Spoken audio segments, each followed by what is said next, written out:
What's going on, everybody? Welcome to another episode of the Bayview Podcast.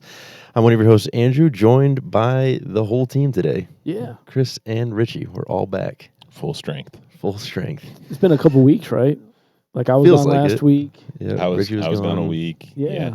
Yeah. Andrew's the constant. Just been holding down the fort. Yes.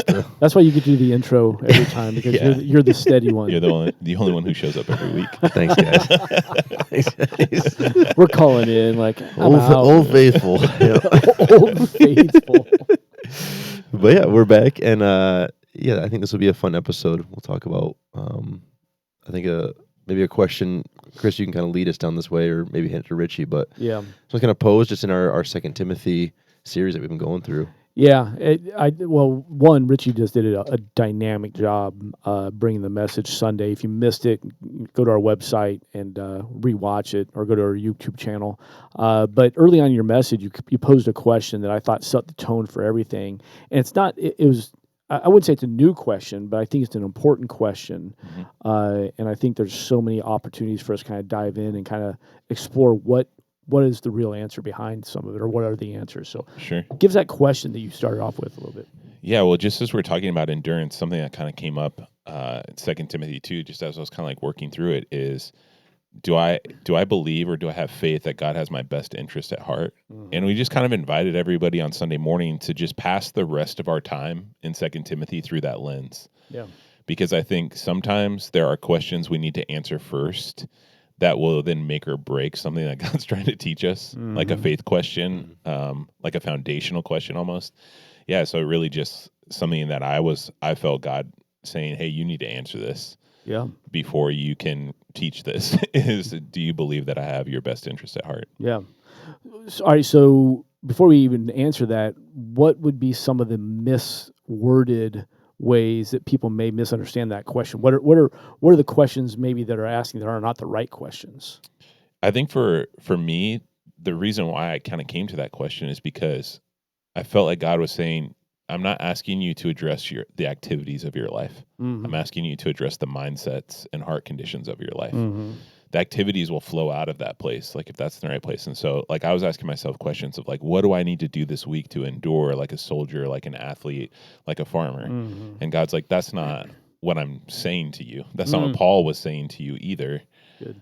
He's like, I want you to fundamentally come to a place of, do you believe that endurance is possible and a reality for your life, because I'm the one who's creating the outcomes on your behalf? No, I think it's super good. I think a lot of times people, they may hear that question and they maybe interchange some words accidentally, because what's not being asked is this: is God committed to my happiness? True. Yeah. Yeah. That's certainly something I think has been asked. Yeah. Do I believe that God is committed to give me all the things that I want? Mm-hmm. Well, that's not the case either. Yeah. Yeah. Is he committed to my timeline? Is he committed to, that kind of stuff. Yeah. It kind of feeds into the genie in the bottle kind of view of God that I think some people have. And I think that when you begin to overlay that question that you asked with this concept of endurance, and endurance is a big word, and I think it's cool that Paul uses that, and that's kind of the theme of this whole 2 Timothy series, because enduring is not a word you use when things are easy. Right. Like that's not the good days, like when I'm having a great day and everything's going beautiful and everything's falling in place, all that. I do not feel the need to endure. Sure. It's in the other times. Yeah, absolutely. And I think too, like, that was something we kind of talked about a little bit, is like, this is not a guarantee or a promise of life, liberty, and the pursuit of happiness. Like, I think sometimes we forget that that's not from the Bible directly. Like sometimes we read the Constitution and we think that they're direct Bible quotes, right? Yeah. And like a lot of it is based out of, the Judeo-Christian mindset and out of Scripture and out of people who were trying to follow Jesus and all those things.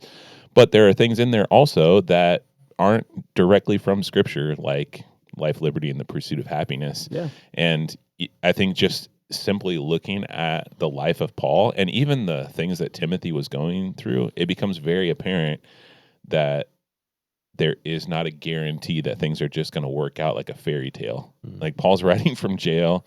Timothy's a young pastor who is like dealing with some serious issues in this church and trying to be a leader, and he's on his own, right? Like basically in this moment, like his mentor's in jail. He can't come to like rescue him.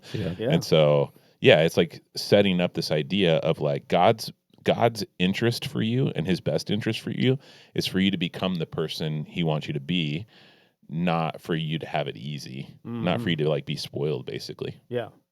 Well, because it's the same mentality that any of us would have being parents. My job, our job as dads, is not to do whatever it takes to make our kids happy, to do whatever it takes, just give them where they want, just to keep them quiet, keep them calm. That's not the calling of a parent. It is to know what's best for them. We certainly enjoy bringing joy into their lives, but there's also moments where we bring discipline. There's moments where we allow them to fail in order to maybe learn from those failures. There's times where they must be punished even. Yeah. And I think that we lose that context so often, and that we think that God is just there to do our bidding, to answer our requests. And of course, there's plenty of churches out there preaching a version of gospel that would, contribute to that thought. But that's not it. I mean, so let's break that down. What is God's best interest for each of us? What's the ultimate best interest that God has for each of us? I think about I think about the phrase a lot, like returning to Eden. This idea of when Jesus comes back and he remakes like the earth and we're living in heaven, it's not going to be like that we're floating around playing harp situation, right? It's going to be in essence a return to original intent in a certain respect, right? Where it's like this return to what Eden was like before sin entered it, where we're working with God and we're communing with God and we're communing with each other and we're just like in the presence of God all the time. And so for me, when I think about what is God's interest for my life, and just for sake of his character has to be best interest, right? Because he's perfect. His interest for me is for me to, over time, be transformed by the Holy Spirit, to be brought into more and more holiness, set apartness as a person, and to look like Jesus and to look like his kingdom, to become the kind of person who acts out the righteousness that we see given to us as the standard in Scripture. Yeah, no, I think that's a good one. How would you break it down? Yeah, I think first, just when I think of even Paul writing the letter from the prison he's writing it from, like he very much is like done. Like life is kind of over for him, and he's kind of accepting that. And we'll see it later on in the scriptures, but I think what I appreciate about what Paul's writing is the language that he's going to use when he ends the letter has nothing to do with him winning. It has nothing to do with him being the best. It has nothing to do with anything other than, Lord, I followed you. Like I ran the race you asked me to run.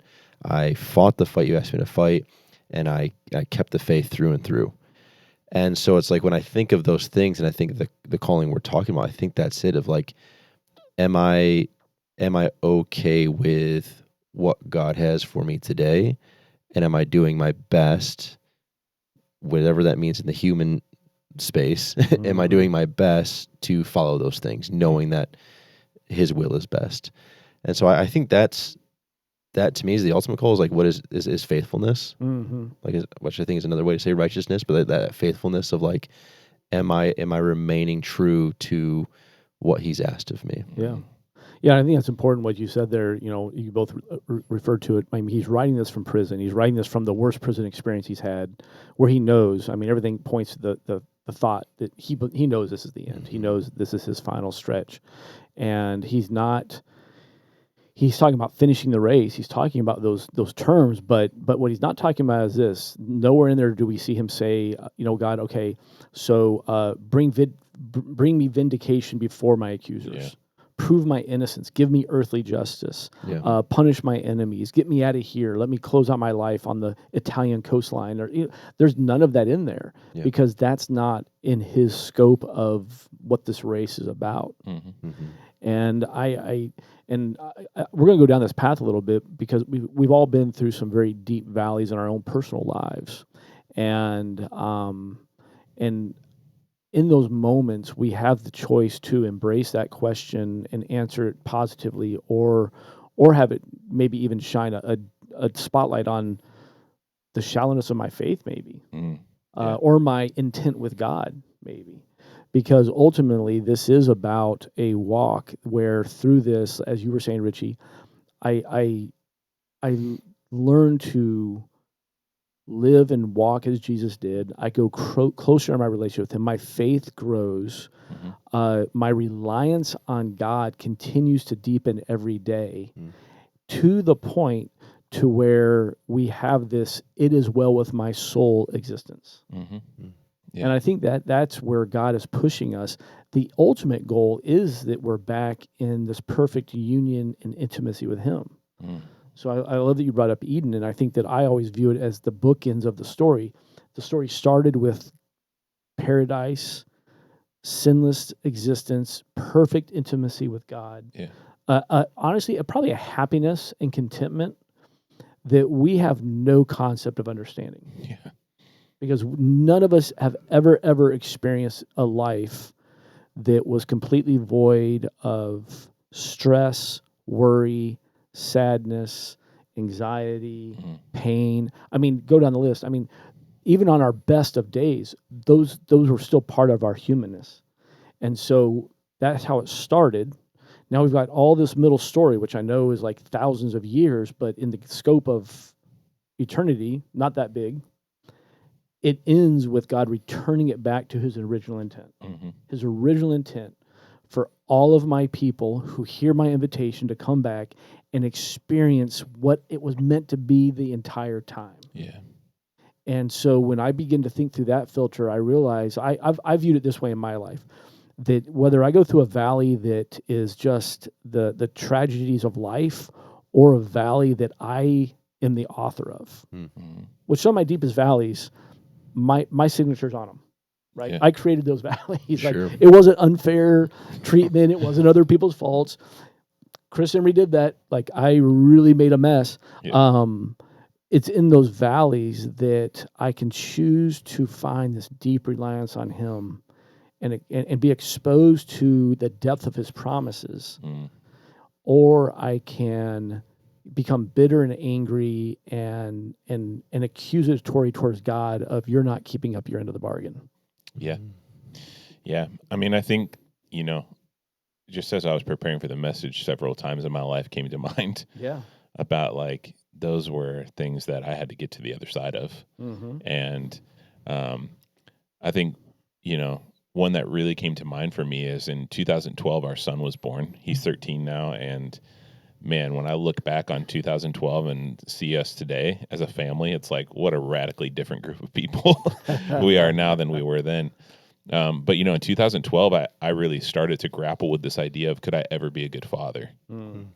And did I have it in me to be a dad who was loving and kind and merciful? And I was somebody who had struggled with anger a majority of my life. And especially in high school, had struggled with, like, some, tendency towards violence and some other things. And, was really caught in just, like, a lifestyle of, like, anxiety and depression. And I wasn't dealing with it. And I wasn't trying to encounter it. I was just trying to hide it all the time. And really the only person who knew, like, the true depths of it was my wife, Becky.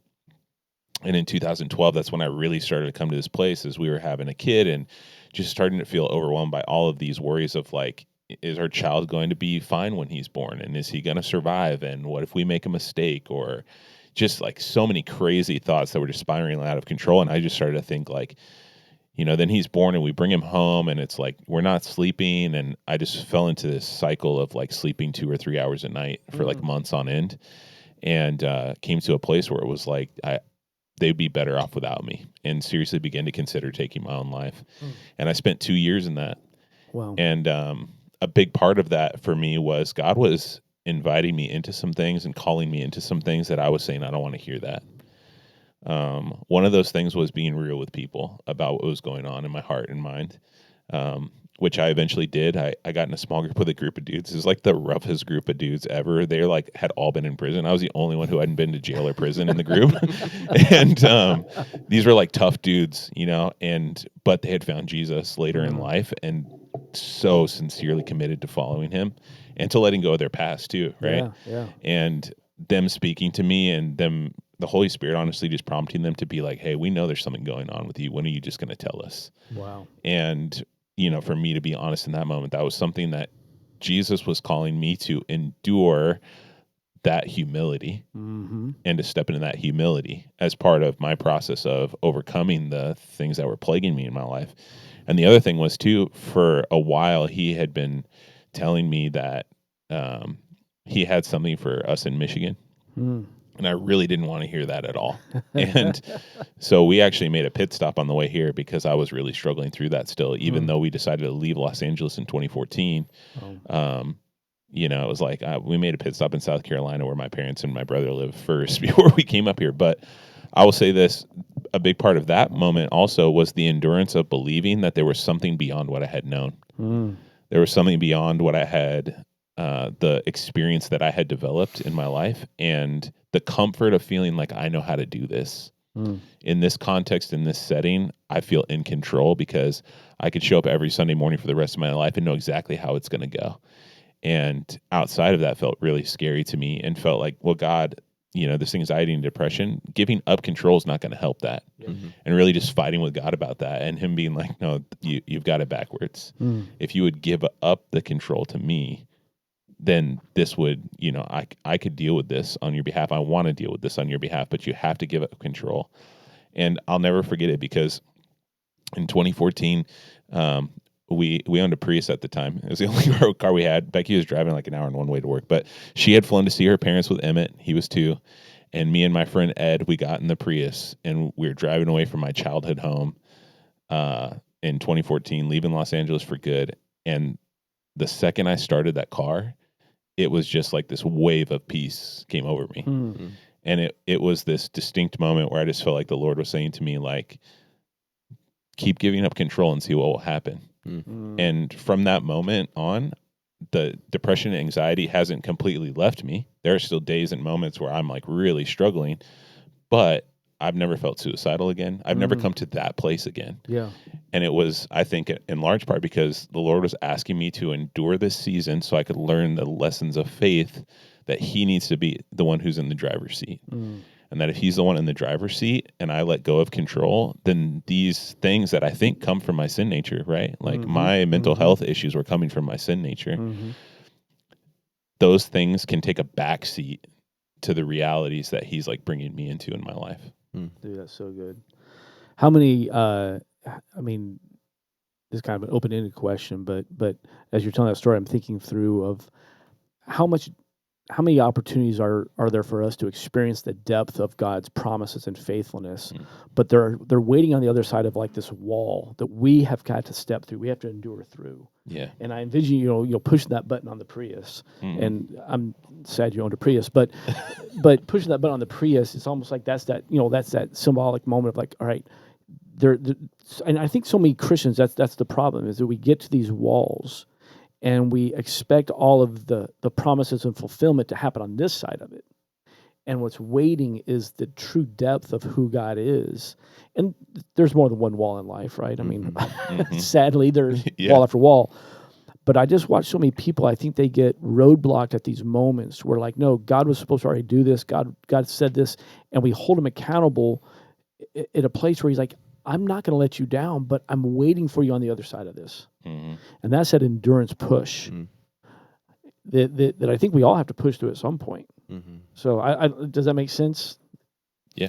I think of it as just the reality of when you're in the valley, you're in the space of endurance. Because that's what he's saying. Is like you're going to endure suffering. Like that 100%. You don't need endurance when life is easy.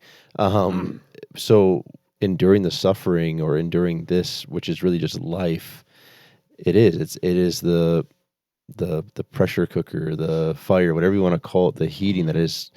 If you see it as part of the plan, at least I believe this, like if you see it as part of the plan, then there's going to be things that are going to be refined. There's going to be things that are going to be changed. Like he's going to use it for good.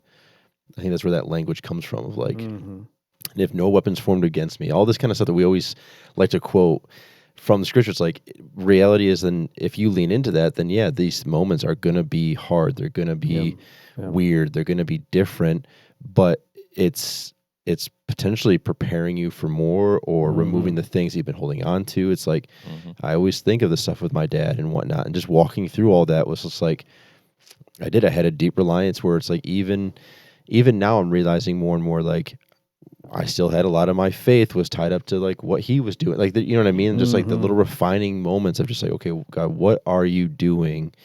And again, if I'm trusting you with your plan and not, again, meet my timeline or meet my plan or let's meet in the middle, God, like let's talk about this. Like if I'm just accepting of like, I'm going to remain faithful, I'm going to walk through this, God, I'm going to trust you know what you're doing.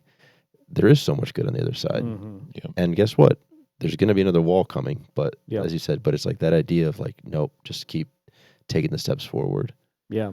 And just pushing through those moments. I remember I was thinking back when we felt led to plant a church in 2005 and never planted a church before. In fact, was very clear with God, I will not plant a church. So he just didn't hear me or we didn't agree apparently. Yeah. We felt called to do that, and having never done it before, I think I went in with a lot of naivety and just thought like, hey, you know, I've experienced a lot of blessing and my version of success in ministry prior. We're gonna get out there, we're gonna preach our face off, and we're gonna have some good worship, and this is just gonna take off, you know, no questions asked. And it led me into this season where church planting is a grind. Church planting is It exposes you to some of the greatest highs, some of the highest highs, but some of the lowest lows in pastoral leadership. And I have mad respect for those that are called to church planting. And I just found myself so many times looking back where I was disappointed with God. I felt let down. I felt like he was not keeping his promises. Yeah. I really did. And as a pastor, that's kind of crazy to say, but there was times like, God, I don't get it, man. Like, what are you doing? Like, I'm doing everything you told me to do. And I begin to kind of fall into this cause-effect relationship of like, listen, clearly if I do A, B, and C, your responsibility is to do the next step. And it was just very challenging. And it was during that season where we kept pushing through. We kept enduring. And it wasn't a quick wall to push through. And I think, I think we don't ever want to shortchange what endurance means. Endurance is oftentimes lengthy and long. And we just kept pushing, we kept plugging, and it wasn't without its continued disappointments. It's not like I addressed that one time. In fact, I shared this story a couple of years ago, I think, in a message. But we planted this church out of a coffee shop that we actually ended up owning. And on our way in, every Sunday, we would stop at our P.O. box. So the church had a P.O. box. And our kids were all little. They'd all be in the back of the minivan, which is sadder than owning a Prius. No, I love minivans.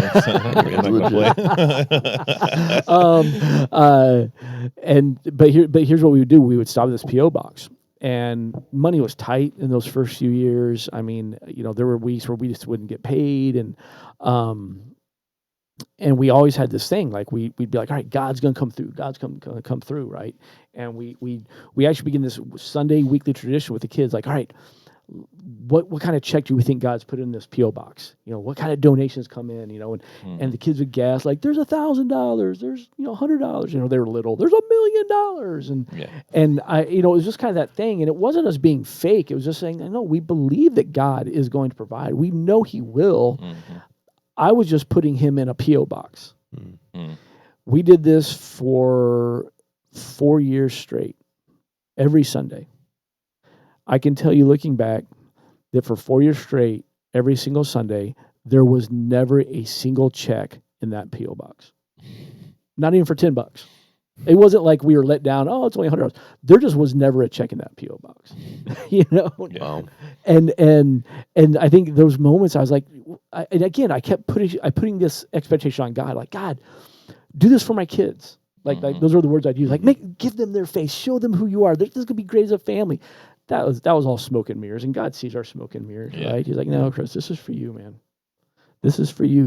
You need me to do this. You're asking me to prove myself to you again, even though I've been faithful to you for your entire life, and you're putting me in that PO box. And it was a struggle, and it's easy to look back now and be like, oh, silly Chris, silly boy. But I have to continually be aware of my present now of like, okay, am I trusting that God has my best interest even when I feel like it's not in the way I think it should go? I think that's where the faith rub comes in, right? God totally provided for us at the church plant. He always did. Like, yes, there were maybe a couple weeks here and there where we didn't get a paycheck, but you know what? We never lacked food in our house. Our power never got shut off. We never went without anything. I never had to wear the same underwear all week. We didn't have those issues, right? Unless I chose to. God was faithful the whole time. And that's where I think so many Christians and maybe I'm sure a lot of our listeners are like, you're probably right now in a valley. You're in a spot where there's questions, there's doubts, there's pain, there's fear, there's anger, there's anxiety, there's all these things, and you're waiting for God to answer now, and you're putting Him in your PO box, versus be like, no, just push through this next step, push through this, endure. Because His promises, the depth of His promises, are profound and beyond description, and I just feel like that's so much of this endurance heart and mentality, of because you talked about the farmer, the athlete, the soldier, that's Paul's laying down some big moments in there. Yeah, and I think too, like one of the things that I've been thinking about even post message is that God is writing my story with the end in mind. And I'm 5 minutes at a time, you know what I mean? Like I can barely see what's in front of me, and I that's where my expectations come from. Is wanting my story to be exactly how I want it right now. But God's like, no, like I, outside of time and space, see the end of your story and see the eventual outcomes of your story. Like, for instance, Paul being in prison, right? There's no doubt in my mind that he was specifically put in that prison. And he talks about the idea, every time he was in prison, he talks about the idea that God gave him ministry inside of the prison to do. How many Gentile people had access to him because of that prison? How many people got saved in the Roman Empire because of that prison sentence that he was serving, right? And God was writing this story that was so more impactful than Paul getting out of jail and going to visit Timothy in person and just hang out. And, I don't have any doubt that there were moments where Paul was like, God, it'd be really cool if you could just like let me out again. Like we've been here before. Like it'd be really cool if the door just like opened in the night again, and like I'll sing again. Like I'll do it. We'll do the whole thing, right? Like we'll make it cool again. But like, could you please just let me out? And God's just like, no. My grace is sufficient for you. And you're just like, okay. And you probably could present God with a really good missionary plan for the fourth missionary journey, right? Exactly. Like God, if you do this, look what we can do. Yeah, just think how far I could go this time. I'm already way over here in this part of the world. I could just go from here. It'd be amazing. And but it's just like, I think Paul by that point had figured it out. Like you're saying, right? He's like, man, I'm just running the race, bro. I'm just gonna, whatever comes is gonna come. I've seen God work enough times that I believe even in this He's working. And I think we kind of all have talked about that a little bit, is that as we get a little bit older and further down the road in our lives, we can look back and realize, oh yeah, God's been working the whole time. God's been working the whole time. And I think that's something, that is just like a natural progression of becoming more mature as a person, but also in your faith, is just be like, man, God's been at work the whole time. Like He's going to continue to be faithful. I said the image, and you guys can tell me if this is wrong, and I'll just stop. But I have like the image of the kid in the grocery cart, and like mom or dad is pushing the grocery cart, and they got a plan. They're gonna go aisle. They know what they need because they're gonna provide for this kid to eat, and it's just the kid who's in the cart, and they're just pointing at things, being like, "I want that. Can I have that?" And they're the tantrums and all that because like they're completely out of control essentially in that moment, even though the purpose of the trip is literally to provide for them and preparing them. And like then you have the kid who has to get taken out of the grocery store freaking out and just gets back in the car. And I just heard someone say like the idea of I read in this book about doing this, like the shopping trip with the child's in the back seat, he's running around, he gets pulled over by a cop, like has to go through that whole process, drives a little more, stops at this store, gets it, and finally like the kid in the back is just like, "Hey Dad, where are we going?" He's like, "Oh yeah, we're going to this rodeo." And it hit him of like, wow, the kid was just along for the ride the entire time with no true idea of what was actually happening. They were just there. And it's like that imagery of us as like a child of God. It's like, what if we just leaned into like being, like I said, that's what we're saying, like just being okay with the trip. Like, and that he knows he's got a plan. He's going to get what we got to get, going to do what he's going to do, take us with the end in mind of where this is all going to lead to. And it's just like, that's just the image that keeps coming to my head. No, it's super good. But yeah. And that's that eternal mindset that we've talked about before, that it's not that we're not experiencing his kingdom now. It's not that we're not experiencing growing in our faith now, but the ultimate end of our story that you know, Richie, you were saying he sees the end. Yeah. Well, the end of our story is not the health, wealth, and happiness American dream when I'm 70. Yeah. That's not the end of my story. The end of our story is when we've breathed our last on this earth and our bodies are in the ground and we have passed into eternity. And now we spend the rest of our time forever, the eternity, which is so hard for us to grasp. Like our minds cannot actually comprehend that. Yeah. But that's what he wants. I mean, so if we think through what does God want, and maybe people have asked that, what does God want from me? What does God want from me? Well, ultimately, he wants to spend forever with you. That's what he wants. And so he is so committed to that outcome that he is willing to allow things in this life, utilize difficult moments, leverage our mistakes for his good. He's gonna do everything he's got with his sovereignty to get us there. Yeah. That's what he wants. If that's what I mean, there's the simple answer. That's what God wants. Yeah. And when we begin to think through that, I think that's where Paul was. Like Paul's like, yeah, you know, I'm good. This isn't the end of the race. This is not, you know, it's not about these things. And I think there becomes that place where I don't want to paint a picture. I don't want to make it sound like that every Christian should have a place where you never hurt, where you never struggle, where you never have questions. It's just, what do you do in those moments? How do you endure those moments? Yeah. I think that's the goal. Yeah. Yeah. And I think too, it's like, you know, in the same vein as Paul, like the end of your story on this earth is not just the end of your personal story, because you then are stepping into really the biggest part of your race, which is to be face to face with God, but also your willingness and faithfulness to trust in God in your lifetime never just stops at the end of your lifetime. And I think of like my great grandfather in Texas became the first believer in our family. And now there's 3 generations of pastors that have come after him. Wow. And so it's, you know, even in that, right, it's like your willingness to be faithful and to trust God, your story, if you've given it to God, never even ends when you pass away on the earth, right? Like there are still ripple effects that will come from the faithfulness that you've lived in towards God on the earth, even as you are with him, you know, like awaiting his return from heaven. And so to me, it's just like, yeah, it's like so much bigger than just like even me making it to the other side, right? It's also about my family and my family's family and generations of people in the community that I live in and all those kinds of things. And so the endurance is like, again, right? It's like not even that is just for me, but it's also for the people around me too. Absolutely. Absolutely. So good. So good. Well, hey, if you're listening, maybe that's just the simple encouragement today. Endure the day. Whatever walls in front, push through. we say frequently, we can't. Jesus never promised to come and fix our lives, but He changes everything about it. And on the other side of whatever wall's in front of you is a depth of God's faithfulness, a depth of His promises.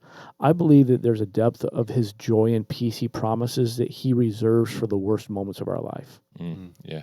I believe that, because when I'm on a mountaintop, I don't need that type of joy and peace. It's in the worst moments that God comes and says, watch this. Mm-hmm.